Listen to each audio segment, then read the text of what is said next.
안녕하세요, 김 부장입니다.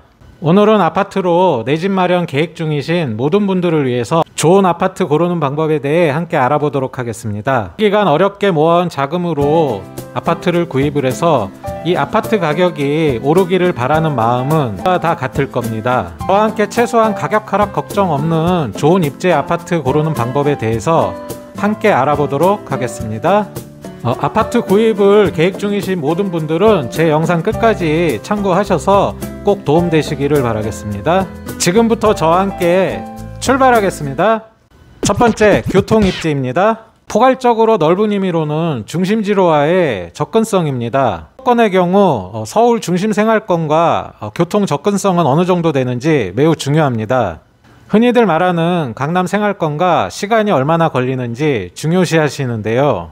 실제적으로도 강남과의 접근성에 따라서 아파트 가격 형성이 되어 있으며 영향을 끼치게 됩니다. 지역적 의미에서 교통 입지를 보시면 도보 10분 이내에 역세권이거나 더블 역세권이면 더욱더 좋습니다.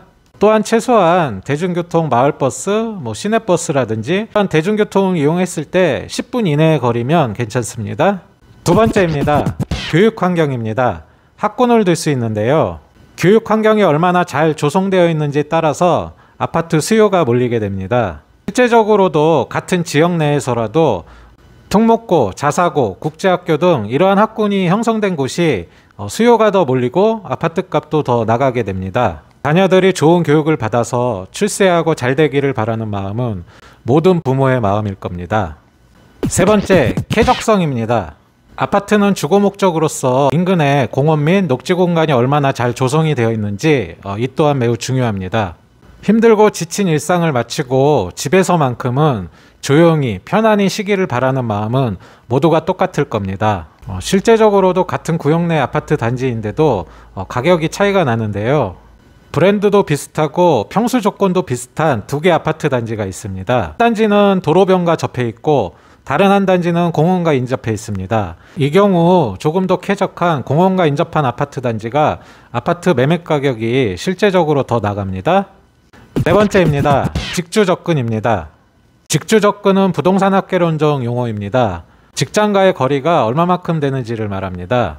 본인이 거주하는 집과 직장과의 거리가 멀지 않아야 됩니다. 출퇴근 시간이 1시간 이내로 들어오면 그만큼 여가 시간도 늘게 되고 삶의 질이 높아지고 만족도가 높아지게 됩니다. 실제적으로 이러한 이유 때문에 커다란 기업체가 몰려있는 지역 내 아파트에 수요가 몰리게 됩니다.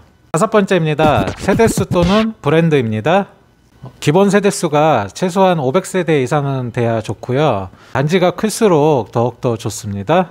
같은 지역 구역 내에서도 브랜드와 이제 단지 규모에 따라서 아파트 가격이 다 차이가 납니다. 큰 가격 차이가 나지 않는다면 조금 더 주고 사시더라도 브랜드 있는 아파트 단지나 또는 세대수 많은 아파트 단지를 택하시는 게 훨씬 더 좋습니다. 그 이유가 나중에 파실 때 아파트 상승폭 자체가 매우 크게 차이가 납니다. 실제 예를 들어 보겠습니다. 한 아파트 단지는 말 그대로 초역세권 아파트 단지입니다. 역에서 걸어서 5분 이내에 초역세권 무명 아파트 단지이고, 한 아파트 단지는 이제 브랜드인데 역에서 버스 타고 10분 정도 걸리는 대단지 아파트 단지. 경우에 브랜드 있는 대단지 아파트를 많이들 선호들을 하십니다. 실제적으로 또 가격도 그만큼 나가고요. 시간이 흐를수록 이 브랜드 있는 아파트 상승폭 자체가 이제 무명 아파트 단지와 차이가 나게 됩니다. 물론 이제 본인의 자금 여력에 맞춰서 선택을 하시면 되시는데요. 이왕이면 여력이 되시면 이제 브랜드 있는 아파트 또는 대단지 선택하시면 그만큼 상승폭 자체가 나중에 이제 차이가 많이 나게 됩니다. 그래서 말씀드리는 겁니다. 참고적으로 세대수 많은 아파트 단지가 유리한 점이 이제 관리비 부분이 저렴합니다. 또한 나중에 세월이 흘러서 재건축이 이제 들어갔을 때 사업성 면에서 많이 우수합니다. 이러한 장점이 있습니다. 여섯 번째입니다. 방향, 동, 층수. 흔히들 말하는 로얄동, 로얄층입니다. 어느 누구나 일반적으로 남향을 많이 선호들을 하시고 실제적으로 남향의 아파트 값이 잘 나갑니다. 다만 예외적으로 뷰에 따라서 한강뷰라든지 공원뷰라든지 이러한 조망권에 따라서 프리미엄이 붙는 경우도 있습니다. 활동 개념은 이제 단지 같은 단지라도 도로 쪽에 접해 있는 동이 있고 또 안쪽에 이제 조용한 동이 있습니다. 이런 중간 정도 되는 이제 조용한 동이 흔히들 말하는 이제 로얄동으로 보시면 되시고요. 로얄층 개념은 일반적으로 아파트가 있을 때 3개 등분을 합니다. 위에 3분의 1, 아래 3분의 1. 이 중간 층을 이제 흔히들 말하는 로얄층으로 보는데요. 일반적인 개념과 달리 요즘은 신축 아파트 경우 상당히 높습니다. 기본이 20층 이상이고 30층짜리, 40층짜리도 많이 지어집니다. 이러한 높은 층수를 많이들 선호들을 하시는데 그만큼 뷰, 조망권을 많이 따지시는데 조망권에 따라서 이제 프리미엄이 형성되기도 합니다. 아파트의 경우 이러한 로얄동, 로얄층에 따라서 같은 단지 내에서도 작게는 2, 3천만 원, 크게는 뭐 1억까지도 차이 나는 경우가 있습니다.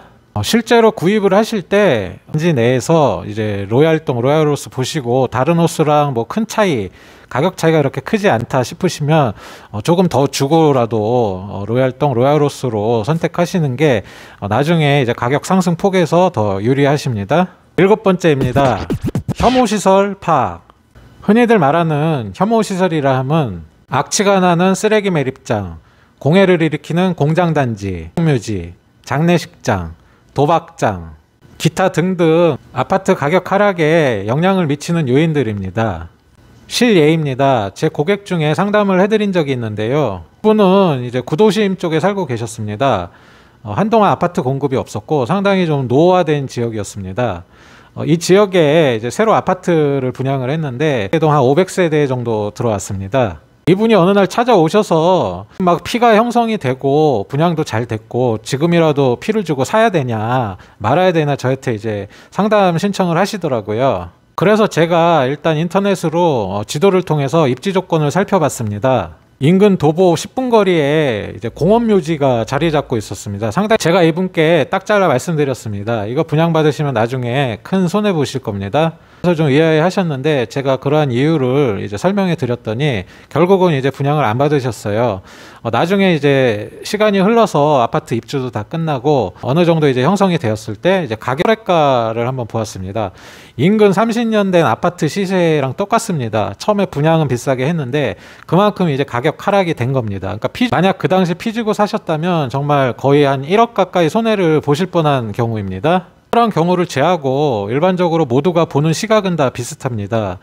선호하는 상품은 그만큼 가치가 상승을 하고요. 싫어하는 상품은 그만큼 가치가 떨어지게끔 되어 있습니다. 참고하시기 바랍니다. 8번째입니다. 개발호재입니다. 전의 가격 하락 요인과 달리 개발호재는 가격 상승 요인인데요. 가격이 상승하는 개발호재에는 어떤 것이 있는지 알아보겠습니다. 첫 번째 지하철 개통입니다. 지하철 개통도 다 똑같은 개발호재는 아닙니다. 서울 생활권, 중심권에서 얼마나 편리한 접근성을 갖는지 꼭 체크하시기 바랍니다. 두 번째는 학군입니다. 학군은 아까 제가 말씀드렸는데요. 특목고, 자사고, 국제학교 이러한 학교가 들어설 예정지인지 꼭 체크하시기 바랍니다. 세 번째로는 대형 판매시설입니다. 수요가 집중될 수 있는 요인인데요. 대형 판매시설로는 백화점, 마트, 대형 쇼핑몰 등이 있습니다. 네 번째로는 관공서입니다. 시청이라든지 구청이라든지 이런 관공서가 들어와 있다면 상당히 편리하실 겁니다. 다섯 번째로는 기업체입니다. 크고 굵직한 기업체가 들어온다면 그만큼 수요가 늘어납니다. 이는 곧 직주 접근과 연관성을 갖게 되고 또한 이는 가격 상승 요인 중 하나입니다. 제가 지금 말씀드린 개발 호재들은 조금만 관심을 기울이면 미리 알 수가 있습니다. 평소에 부동산 관련 뉴스 기사 주의 깊게 보시고요. 관공서 같은 데 가시면 개발 계획 같은 거 열람하실 수가 있으십니다. 주의 깊게 체크하시기 바랍니다. 9번째입니다. 생활 편의시설입니다. 물건지 인근에 대형 판매시설인 백화점, 마트, 쇼핑몰들이 들어와 있으면 좋고요. 관공서가 들어와 있어도 좋습니다. 시청, 대형 종합병원이 있으면 더욱더 좋습니다. 생활 편의시설이 잘 갖춰져 있다면 그만큼 삶의 만족도가 높아지고 누구나 다 선호하게 됩니다. 그만큼 수요가 몰리고 가격이 상승하는 요인으로 보시면 되십니다. 마지막 10번째입니다. 수요 공급 가격 분석입니다.